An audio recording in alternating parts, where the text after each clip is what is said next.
մենք 21 թվից ասում ենք արժանապատիվ խաղաղության մասին։ Եվս խաղաղություն, բայց ոչ թե ծնկաչոք խաղաղություն, այլ արժանապատիվ խաղաղություն։ Ես չեմ հավատում, որ պարտության սիմվոլը կարող է արժանապատիվ խաղաղություն բերել։ Այդպես չի լինում։ Խնդիրը մարդն է։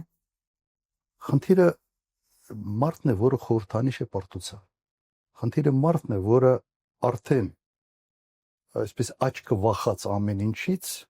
փորձում է ամեն գնով փրկել ինքը իրեն։ Եվ նման առաջնային մոտիվացիա ունեցող մարդը չի կարող մտածել պետության մասին, չի կարող մտածել ընդհանրապես ազգային շահերի մասին։ Խաղաղությունը բոլորս են ուզում, բայց կրկնում եմ, սուբյեկտը, որը դրանով զբաղվում է, ունի յուրին բան։ Իսկ մոտիվացիան յուրաքանչյուր մարդի համար առաջնային ինչով է այդ մարդը առաջնորդվում։ Իր առաջնահերթ մոտիվացիան ո՞րն է։ Չեք տեսնում ինչ է ուզում այս մարդը։ Ինչ է ուզում։ Ուզում է մի թուղթ Նիկոլ Փաշինյանի մասին։ Եվ դա խաղաղության հետ որևէ առնչություն չունի։